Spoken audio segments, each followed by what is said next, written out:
Doctor देसाईंच्या क्लिनिकमध्ये join होण्यापूर्वी त्याने मला मोलाचा सल्ला दिला. डॉक्टर कर्णिकांकडून त्यांना माझ्याबद्दल सर्व काही कळलंच होतं. त्यांचं म्हणणं असं होतं की फायनल निर्णय घेण्यापूर्वी मी त्यांची कार्यपद्धती समजून घ्यावी, त्यांची उद्दिष्ट जाणून घ्यावीत. कारण आयुष क्लिनिक आणि इतर कॉर्पोरेट हॉस्पिटल यात फार फरक होता. उपचार पद्धतीपासून तर पेशंटशी, त्यांच्या नातेवाईकांशी वागणूक, आर्थिक व्यवस्थापन, रोगी बरा झाल्यानंतरची काळजी, मुळातच रोग वाढू नये याबद्दलची दक्षता, हे सारं शास्त्रशुद्ध पद्धतीने काटेकोरपणे तिथे अंमलात आणलं जात होतं. गुणवत्तेबाबत त्यांना कसलीही तडजोड मान्य नव्हती. इथं व्यापार नव्हता, शुद्ध सेवाभाव होता.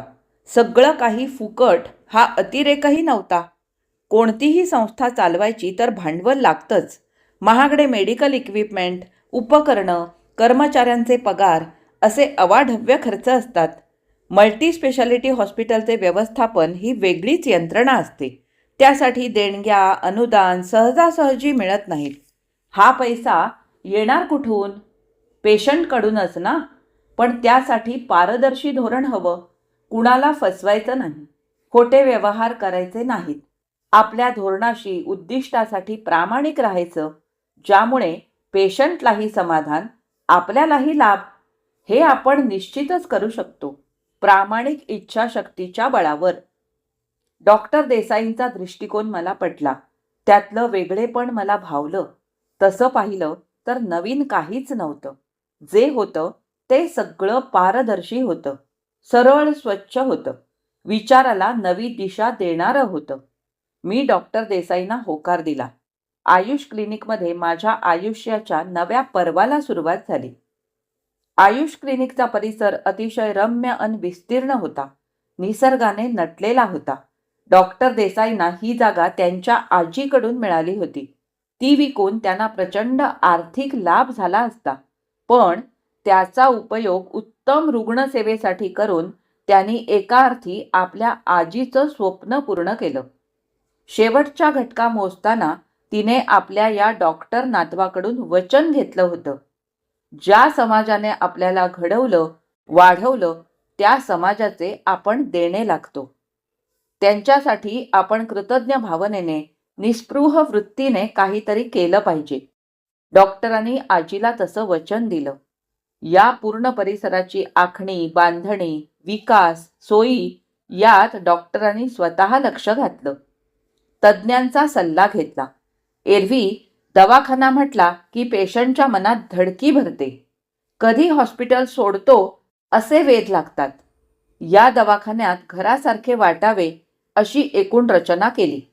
केवळ बाह्य व्यवस्था नव्हे तर डॉक्टर, नर्सेस, इतर स्टाफची नेमणूक करताना विशेष काळजी घेतली. सर्व स्टाफला विशेष ट्रेनिंग देण्यात आलं. नोकरीत कन्फर्म करण्याआधी त्यांचं मूल्यमापन करण्यात आलं. पेशंटशी, त्यांच्या नातेवाईकांशी कसं वागायचं, रोगाचे स्वरूप पाहून ट्रीटमेंट देताना पेशंटला विश्वासात घेऊन त्याला मानसिकदृष्ट्या कसं सबळ करायचं, यासाठी ट्रेनिंग देण्याकरता विशेष तज्ज्ञ बोलावण्यात आले. विशेष म्हणजे हे शिक्षण, ट्रेनिंग सतत चालू असायचं. काळानुरूप परिस्थितीप्रमाणे त्यात बदल व्हायचे. डॉक्टर देसाई रोज सकाळी आणि संध्याकाळी सर्व स्टाफला भेटत. ही मीटिंग फक्त अर्ध्या तासाची असे, पण त्यात ते संपूर्ण आढावा घेत असत. अडचणी जाणून उपाय सुचवीत असत. इतरांच्या चांगल्या सूचनांचा आदर राखत त्या अंमलात आणत असत. यात कमीत कमी शब्दात आपलं म्हणणं मांडणं गरजेचं असे. हे तंत्र फार अवघड.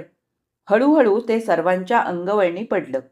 डॉक्टर देसाई यांची कार्यपद्धती, त्यांचं नेतृत्व, मार्गदर्शन, मुख्य म्हणजे त्यांची शिस्त, सगळंच आखीव रेखीव होतं.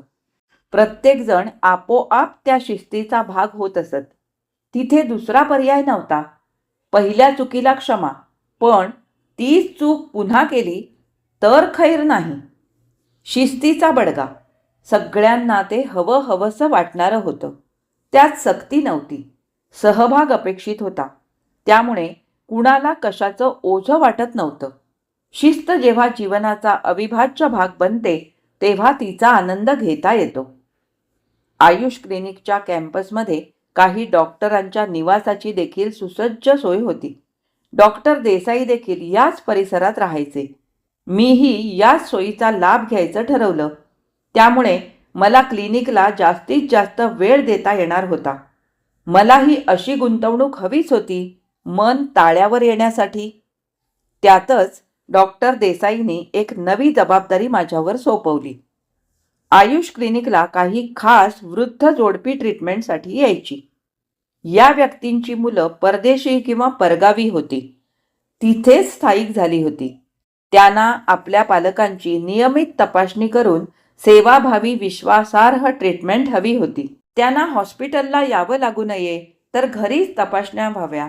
डॉक्टरांनी घरीच नियमित व्हिजिट द्यावी. त्यांना सर्व मेडिकल हेल्प घरबसल्या मिळावी, हा उद्देश होता. ही मुलं आपल्या आईवडिलांसाठी कितीही पैसा खर्च करायला तयार होती. या वृद्धांना भरपूर पेन्शन मिळत होती. प्रश्न होता घरबसल्या उत्तम मेडिकल सेवा देण्याचा.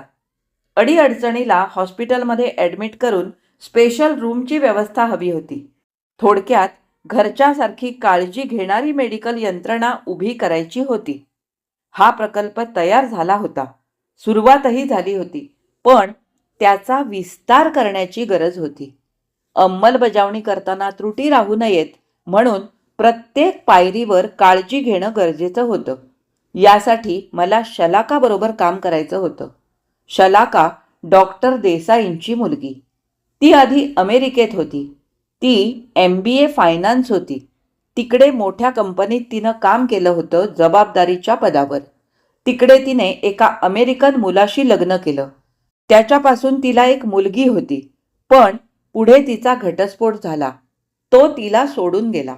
या सगळ्याचा नाही म्हटले तरी शलाकावर परिणाम झालाच.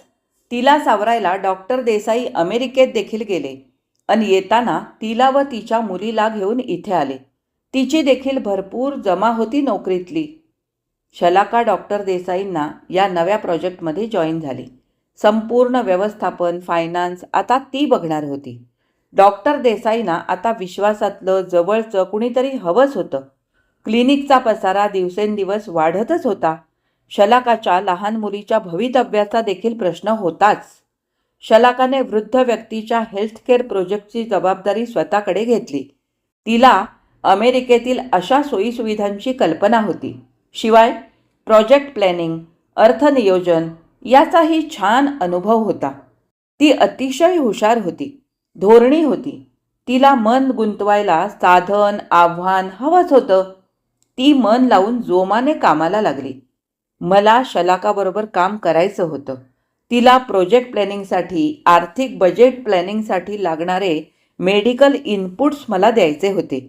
या वृद्धांना लागणाऱ्या खास सुविधा, त्यांच्या शारीरिक मानसिक गरजांना पूरक असे इक्विपमेंट, इन्स्ट्रुमेंट्स, सोयी या सर्वांची खरेदी, टेंडरिंग, त्याचे भाडे आकारणे हे सारे ठरवायचे होते आम्हा दोघांना मिळून. शलाका बरोबरच्या पहिल्या 1-2 मीटिंगमध्येच मला जाणवलं ती अतिशय हुशार होती, अभ्यासू आणि मेहनती होती. तिला कोणतीही गोष्ट पटकन समजायची. त्यासाठी ती पूर्वतयारी करून यायची. तिच्या एकूणच कार्यपद्धतीत सळसळता उत्साह जाणवायचा. तिच्याबरोबर काम करताना मजा यायची. मलाही तिच्याकडून बरंच शिकायला मिळालं. तिचा अमेरिकन अनुभव दांडगा होता.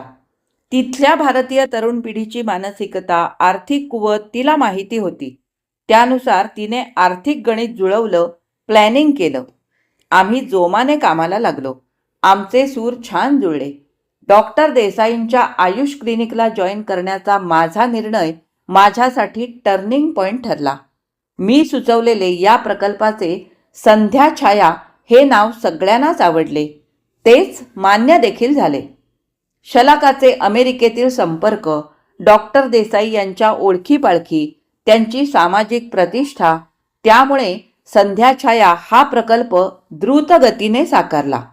अनेकांची उत्स्फूर्त मदत मिळाली. अनेक परदेशी वास्तव्यास असलेल्या मुलामुलींनी आपल्या वृद्ध पालकांसाठी आगाऊ रक्कम भरली. काहींनी देणग्या दिल्या. त्यामुळे इन्फ्रास्ट्रक्चर, उपकरणे खरेदी अशी कामे शलाकाने वेगाने केली. तिला कोणत्याही कामात दिरंगाई झालेली चालत नसे. कुठेही गुणवत्तेच्या बाबतीत, क्वालिटीच्या बाबतीत तडजोड मान्य नसे. त्यामुळे जगातील अत्याधुनिक उपकरणे, टेस्टिंग इन्स्ट्रुमेंट्स खरेदी करण्यात आली. आवश्यक ते तज्ज्ञ, मदतनीस नेमले गेले. या सर्व कामात शलाकाने मला सामावून घेतले. माझ्यावर विश्वास टाकून माझे प्रपोजल्स मान्य केले. आमच्यात विश्वासाचे नाते निर्माण झाले. उत्पादक कंपन्यांनी देखील या प्रयोगामागची भूमिका समजल्यानंतर सवलती दिल्या. ज्यांना घरी आरोग्य सेवा हवी असे वृद्ध पेशंट ज्यांना क्लिनिकमध्ये उपचाराची गरज आहे असे पेशंट यांची आर्थिक क्षमतेप्रमाणे विभागणी करून त्यानुसार सोयी सुविधा निर्माण करण्यात आल्या. ज्यांची आर्थिक क्षमता नाही अशांसाठी देखील उत्तम मेडिकल सेवा कमी दरात देता याव्यात म्हणून वेगळे नियोजन करण्यात आले. पेशंट दत्तक योजना सुरू झाली. उद्देश एकच, कुणीही वृद्ध व्यक्ती मेडिकल सेवेपासून वंचित राहू नये. दवाखान्यात घरगुती वातावरण फील करता यावे. डॉक्टर, नर्सेस, स्टाफ यांचे वागणे आपुलकीचे, जिव्हाळ्याचे हवे यासाठी विशेष दक्षता घेण्यात आली. या सर्व नियोजनात शलाकाच अग्रेसर होती. सर्व बाजू ती उत्साहाने सांभाळीत होती. तिच्याबरोबर काम करणे हा सुखद, रोमांचक अनुभव होता. शलाका माझ्यापेक्षा फार तर 2-3 वर्षांनीच मोठी असेल, पण ती सुरुवातीपासूनच मित्रत्वाच्या नात्याने वागत होती. वरिष्ठ, कनिष्ठ असं काहीच जाणवलं नाही तिच्याबरोबर काम करताना. आम्ही दोघेही आयुष क्लिनिकच्या कॅम्पसमध्येच राहत असल्याने वेळेचं बंधन नव्हतं.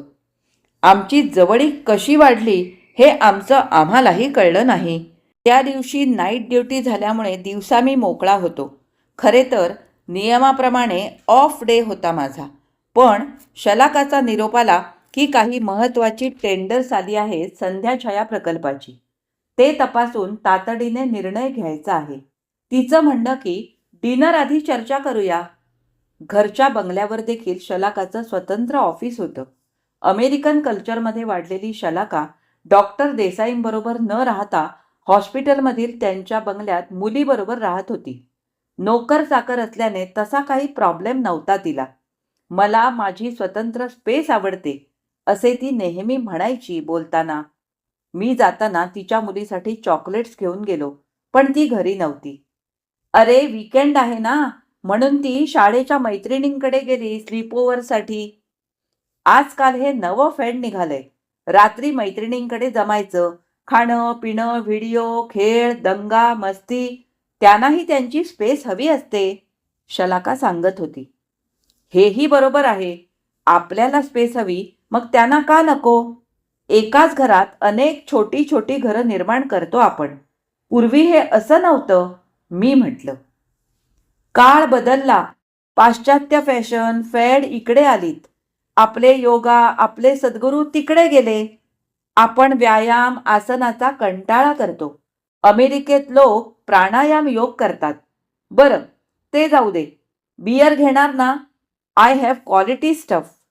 शलाकाने माझ्या होकाराची वाट न बघता ग्लासेस वगैरे मांडायला सुरुवात केली. ज्यावर काम करायचं त्या फायली देखील टेबलवर व्यवस्थित मांडलेल्या.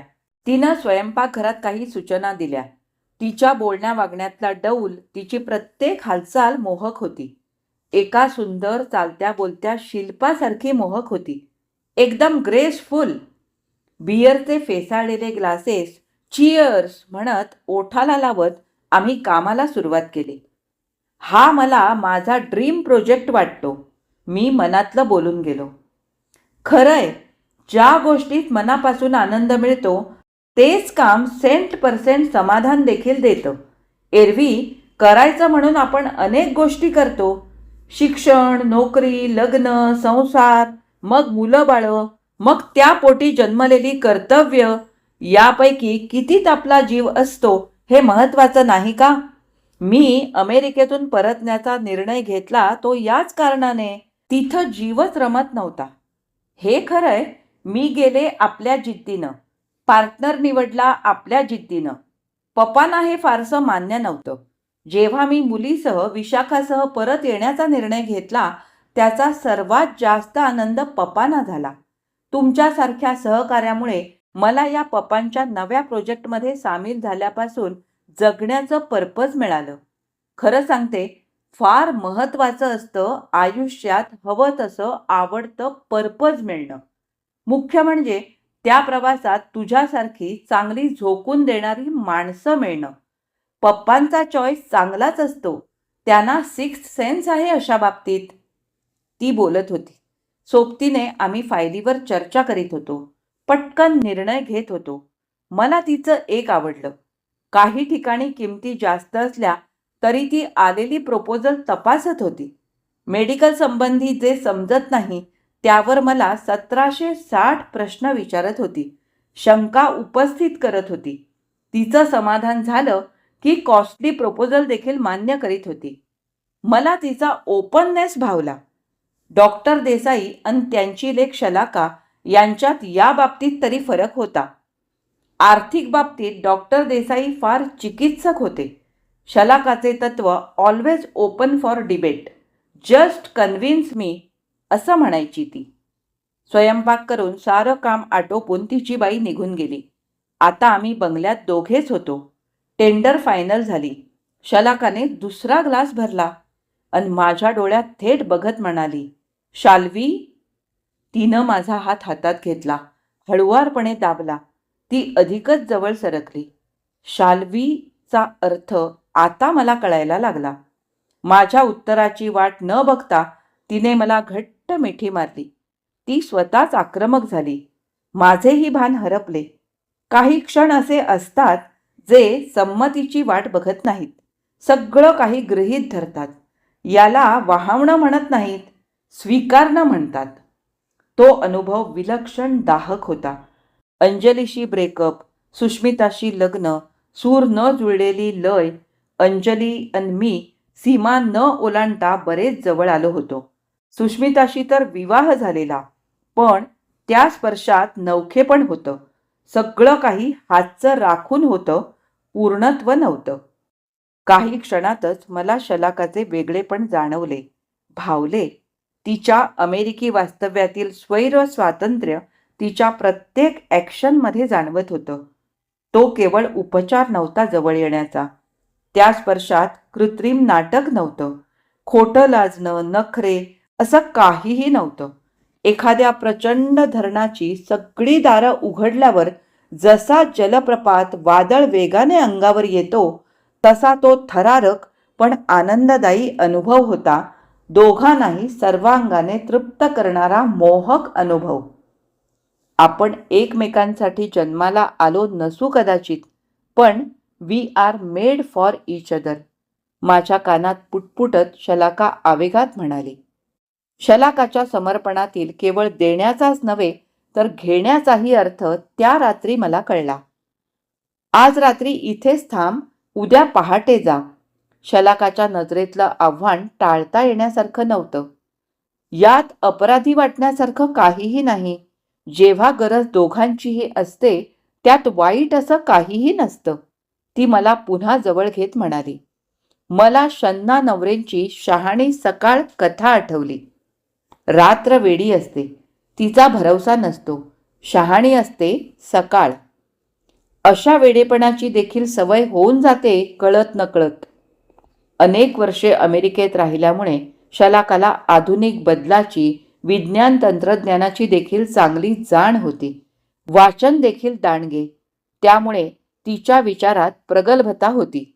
त्या दृष्टीने ती संध्याछाया प्रकल्प उभारताना वेगवेगळ्या स्तरावर प्रयत्न करीत होती. ज्यांचे आईवडील इथे एकटे राहत आहेत अशा अनेक अमेरिकेतील मुलं मुलींशी तिने संपर्क केला. त्यासाठी सोशल मीडियाचा उपयोग करून घेतला. माउथ पब्लिसिटीचे तंत्र वापरले. अनेकांनी वार्षिक पॅकेज, ॲडव्हान्स पेमेंटची तयारी दाखवली. काहींनी वृद्ध व्यक्तीसाठी लागणाऱ्या विशेष मेडिकल साहित्यासाठी स्पॉन्सरशिप घेतली. NGOची देखील मदत झाली. एकूण ती आपल्या कार्यपद्धतीमुळे अतिशय रिसोर्सफुल ठरली. बदल्यात आम्हाला द्यायची होती घरगुती जिव्हाळ्याची, काळजी घेणारी उत्कृष्ट मेडिकल सेवा. अशाच एका ओव्हर द ड्रिंक मीटिंगमध्ये तिने मला हा सगळा पत्रव्यवहार, मिळणारा प्रतिसाद, त्यावर तिच्या नोंदी, ॲक्शन प्लॅन सारं दाखवलं, समजावून सांगितलं. यू नो डॉक्टर, जग फार वेगाने बदलतं आहे. सर्व्हर सेक्टर झपाट्याने विस्तारत आहे. हे ऑनलाईन शॉपिंग प्रकरण बघ. सगळा शहरी भाग त्याच्या आहारी गेलाय. आता मेडिकल सेक्टर देखील त्यापासून दूर राहणार नाही. मी अमेरिकेत असतानाच artificial intelligence, robotic surgery, online medical counselling सारं सुरू झालं होतं तिकडे. आता आपल्या हातावरचे घड्याळ आपले सगळे इंटरनल मेडिकल पॅरामीटर मोजतील. हे बघ माझं घड्याळ. BP, oxygen level, heart rate सारं मोजता येतं. आपण किती झोपलो, किती चाललो, किती कॅलरी खर्च झाल्या, अशा सर्व नोंदी रेकॉर्ड होतात. ते ब्लूटूथद्वारे मोबाईलवर जातं, डॉक्टरला पाठवता येतं. आता शरीरात चिप बसवून सर्व आतल्या नोंदी थेट डॉक्टरच्या मॉनिटरवर बघता येतात. संगणक, IT applications, AI, machine learning यामुळे मेडिकल तपासणी, निदान पद्धती सगळं आमूलाग्र बदलणार. आपण या बदलाबरोबर धावायला हवं. आपल्याकडे वृद्ध व्यक्तीचा प्रॉब्लेम वाढत जाणार आहे. त्यांना घरच्या घरी तपासण्या करायला हव्यात. जिव्हाळ्याची नर्सिंग सेवा हवी घर बसल्या. Male female nurse, physiotherapist, caretaker हवेत. लोक पैसे द्यायला तयार आहेत हवे तेवढे. त्यांना समाधान, आनंद देणारी सेवा हवी आहे. एकटेपण विसरण्यासाठी लळा, जिव्हाळा हवा आहे. प्रेम हवं आहे. आपल्याला फक्त शरीराचा विचार करून चालणार नाही. पेशंटची मानसिकता तितकीच महत्त्वाची असते. IT मुळे आपलं मन आपलं राहिलेलं नाही. आपण internet account, bank account hack झाल्याचं बोलतो, पण सोशल मीडियामुळे माणूस देखील हॅक झालाय. आपलं नियंत्रण दुसऱ्याच कुणाच्या हातात गेलं आहे. ज्या गोष्टी तुम्हा डॉक्टरला दिसणार नाहीत त्या AI डॉक्टरला सहज दिसतील. तुमचं हसणं, रडणं, राग, लोभ, तुमचा स्वभाव हे AI तपासेल, नियंत्रित करेल, त्यात पॉझिटिव्ह बदल घडवून आणेल. हे डॉक्टरला उत्तम, अचूक निर्णय घ्यायला जास्त उपयोगी पडेल. तुमचं काम जास्त सोपं होईल, अधिक अचूक होईल. म्हणजे तंत्रज्ञान चूक करणारच नाही असा दावा करता येणार नाही. तशा चुका तर डॉक्टरच्या हातून देखील होतातच. AI डॉक्टरच्या चुका फार कमी होतील. निदान लवकर होईल. निर्णय अचूक, अविलंब घेता येतील. रिस्क टाळता येतील.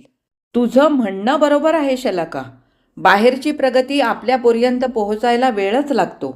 खास करून मेडिकल डायग्नोसिसच्या बाबतीत आपण अजूनही जुन्या पारंपरिक पद्धती वापरतो. नवी इन्स्ट्रुमेंट्स, इक्विपमेंट्स येत आहेत मोठमोठ्या मल्टी स्पेशालिटी हॉस्पिटलमध्ये, पण ते सारं सामान्य माणसाच्या बजेट पलीकडे असतं. त्या सोयी केवळ गर्भश्रीमंतांसाठी आहेत. आम्हाला अनुभवी उत्तम शिक्षक लाभले मेडिकलला, ते आमचं भाग्य. सरकारी हॉस्पिटल्स, तिथल्या सोयी, तिथला स्टाफ हे सगळं काही काळासाठी का होईना मी अनुभवलं आहे.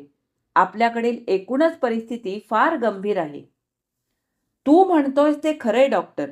आपल्याकडे इतक्याच सगळ्या बाबतीत संख्यावाढ झाली, पण गुणवत्ता मात्र घसरली. प्रत्येक क्षेत्रात हेच चित्र दिसून येतं. खास करून शिक्षण क्षेत्रात जास्तच. एनिवे, सगळं काही बदलणं आपल्या हातात नाही. आपण बाहेरचं जग बदलू शकत नाही, पण आपलं जग बदलणं आपल्या हातात आहे. याचाच एक भाग म्हणून मला नव्या प्रपोजलबद्दल बोलायचं आहे. आता आणखी काय नवं सांगते. आपल्या आयुष क्लिनिकचं आणि संध्याछाया प्रकल्पाचे ISO सर्टिफिकेट करून घ्यायचं. त्याने काय होईल? गुणवत्ता राखली जाईल. कंपल्सरी शिस्त येईल आपल्या कार्यपद्धतीत. एरवी आपले नियम, कायदे फक्त कागदावरच राहतात. आपण नागरिकशास्त्र शिकतो खरे, पण नागरिक म्हणून आपण कसे वागतो? शिस्त, कायदे पाळतो का? ISO स्कीममध्ये नियम आपणच बनवायचे आणि आपणच पाळायचे. आपल्याला अधिकार समजतात, पण जबाबदारीचं काय? यामुळे नेमकं काय साधेल? आपल्या कामात नैसर्गिक शिस्त येईल. आपल्या सेवा 2 पातळ्यांवर राहतील. इन पेशंट सर्व्हर्स, ज्यांना गंभीर आजार आहेत, नियमित मॉनिटरिंगची गरज आहे. शस्त्रक्रिया त्यानंतरची काळजी ही एक गरज. दुसरी, होम व्हिजिट तपासणे, सॅम्पल घेणे, काही इक्विपमेंट्स भाड्याने देणे याचेही नियमित नियोजन मॉनिटरिंग गरजेचे आहे. ISO पद्धतीत नियमित ऑडिट करावं लागतं आपल्या कार्यपद्धतीचं. तेही आपणच करायचं. हे म्हणजे आपला पेपर आपण तपासायचा, आपल्या चुका आपण शोधायच्या, त्यांची नोंद करायची अन त्या रिपीट होणार नाहीत याची काळजी घ्यायची. यामुळे आपण केलेले नियम, कायदे कंपल्सरी पाळण्याचं बंधन आपल्यावर येतं. इथे पेपर आपण काढायचा आणि तो तपासायचा देखील आपणच. मॅनेजमेंटमध्ये हे सारं शिकवतात क्वालिटी ॲश्युरन्ससाठी. गोष्टी तशा साध्या असतात, पण कधीकधी आपण साध्या गोष्टीचे ओझे बाळगून त्या कठीण करतो. शलाका, यू आर जीनियस. मला डॉक्टर कर्णिक यांची आठवण झाली. ते असं छान समजावून सोपं करून सांगायचे. कामात, व्यवस्थापनात शिस्त हवीच. एरवी गोंधळ होतो. प्रत्येकजण आपल्या मताप्रमाणे वागतो. मेडिकल सेवा क्षेत्रात एथिक्स हवेत. प्रोफेशनल अप्रोच हवा. एरवी आपण फार कॅज्युअल असतो. चुका होत आहेत हे ध्यानीमनी नसतं. मला फार पटली ISOची संकल्पना. I am with you. ठीक आहे, मग ही चर्चा इथेच थांबवू. Let's celebrate, shall we? शलाकाने नेहमीचाच प्रश्न विचारला. तिच्या डोळ्यात वेगळंच आव्हान होतं. ते मला थोपवून धरता येत नव्हतं. ती चुकते की मी चुकतोय, की आम्ही दोघेही चुकतोय, की कुणीच चुकत नाही? जे आहे ते असं आहे, असंच राहणार आहे. या बाबतीत मी विचार करणंच सोडून दिलं.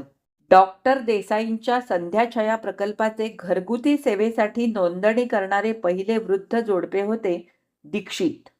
डॉक्टर देसाई हे दीक्षितांचे फार जुने स्नेही, फॅमिली डॉक्टर. जेव्हा ते आयुष क्लिनिकला यायचे तेव्हा मीच त्यांची आधी तपासणी करत असे. मग डॉक्टर देसाई तपासायचे. आमचे अंदाज, ट्रीटमेंट बरोबर सारखे असायचे. घरगुती सेवेसाठी मीच यायला हवं ही अट दीक्षिताने डॉक्टर देसाईंना सांगितली.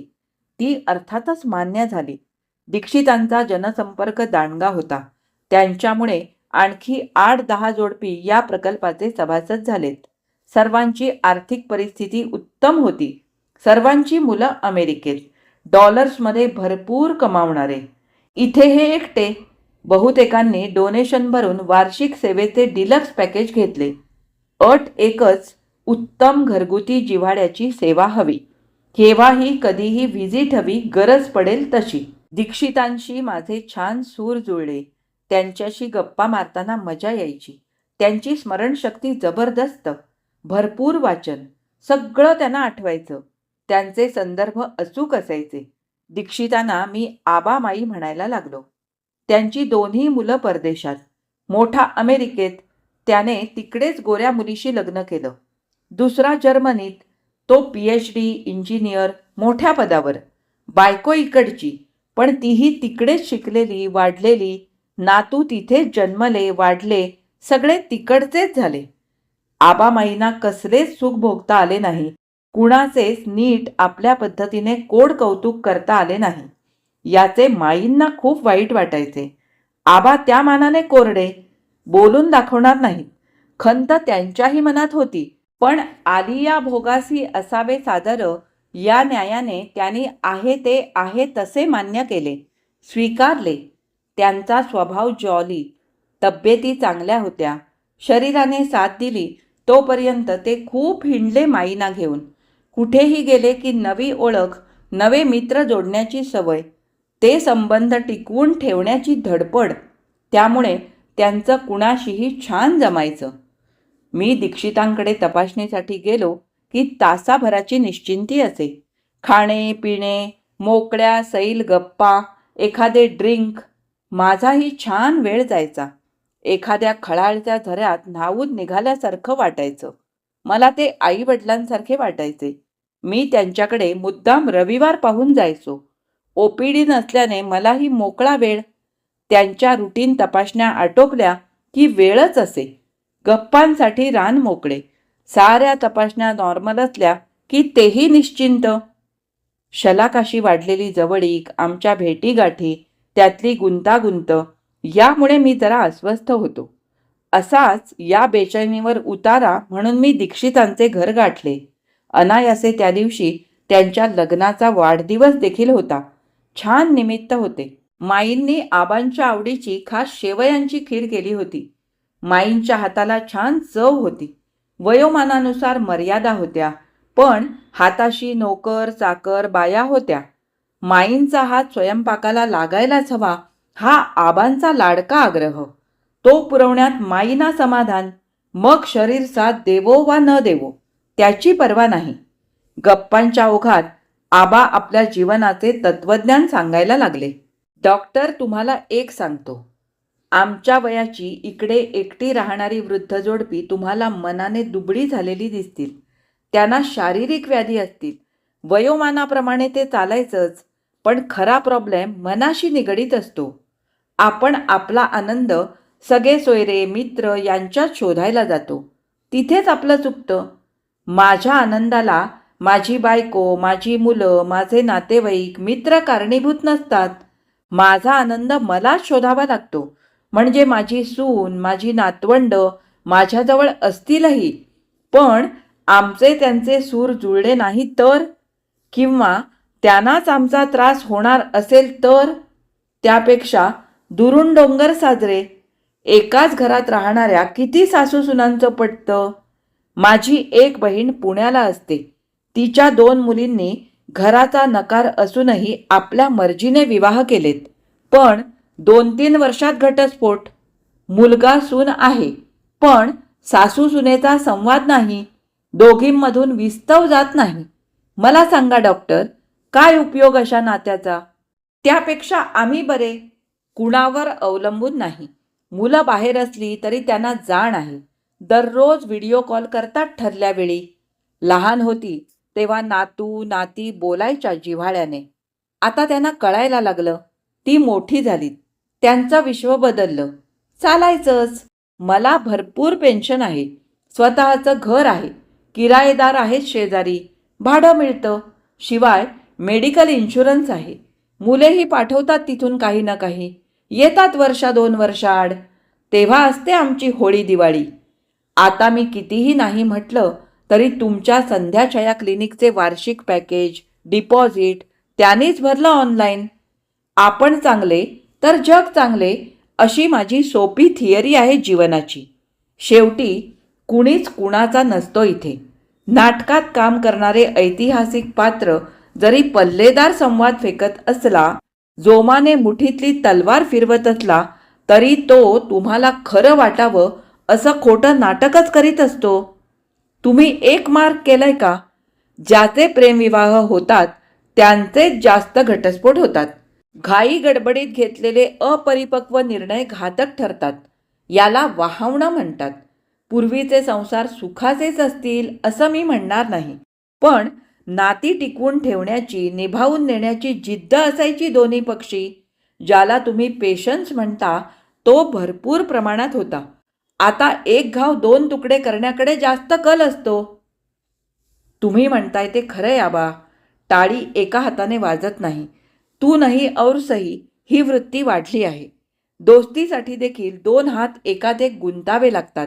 नवा जीव जन्माला यायचा तर 2 भिन्नलिंगी शरीरं एकत्र यावी लागतात. तुम्ही तर डॉक्टर, तुम्हाला जास्त समजतं. पण माझा स्वतःचा अनुभव म्हणा, निरीक्षण म्हणा, त्यावरून मी अनुमान सांगतो. जो डॉक्टर शरीराच्या आधी मनाकडे लक्ष देतो, मनाचा तळ तपासतो, तो खरा डॉक्टर. या बाबतीत मी तुमचे गुरु डॉक्टर कर्णिक यांना मानतो. डॉक्टर देसाईमुळे त्यांच्याशी आमचा परिचय झाला. ते बरेच वेळा आमच्याशी फक्त बोलायचे. स्टेथोस्कोप देखील वापरायचे नाहीत. तसेच परत जायचे. मी त्यांना जाताना म्हणायचो, डॉक्टर तपासणी राहिली. ते छान उत्तर द्यायचे. काय म्हणायचे माहिती आहे? मी तपासलं तुम्हाला हात न लावताच. तुमचे डोळे, तुमचे हावभाव, तुमचं बोलणं, तुमची चाल यातूनच कळतं तुम्ही फिट आहात. गरज पडेल तरच तपासण्या करायच्या. एरवी तुम्ही डॉक्टरकडे जाता, त्रास होतो म्हणून सांगता. डॉक्टर बीपीच्या तपासण्या आधी विचारतात, तुमच्याकडे कुणाला हार्ट डायबेटीसचा त्रास? प्रश्न ऐकूनच तुमचं नसलेलं नॉर्मल बीपी वाढतं, धडधड वाढते. हे स्वाभाविक आहे. उलट आपण रोगी नाही, आपल्याला काहीही झालेलं नाही, हा विश्वास न तपासताच डॉक्टर कर्णिक देतात. तुम्ही लकी आहात. डॉक्टर कर्णिक यांच्यासारखे गुरु तुम्हाला लाभले आणि तुम्हीही त्यांच्या मार्गाने जात आहात. हा डॉक्टर देसाईंचा जो प्रोजेक्ट आहे ना, ती काळाची गरज आहे. वृद्ध व्यक्तीची संख्या आपल्या देशातच नव्हे तर जगात वाढते आहे. पूर्वी 60च्या आत राम म्हणायचे. आता मेडिकल क्षेत्रात तंत्र खूप प्रगत झालं आहे. त्यामुळे 80 पार मंडळींची संख्या वाढली. मरण आपल्या हातात नसतं. वय झालं की शरीर मात्र थकतं. त्यावेळी आधार हवा असतो. तो तुमच्या संध्याच्या या क्लिनिकमुळे आम्हाला मिळाला.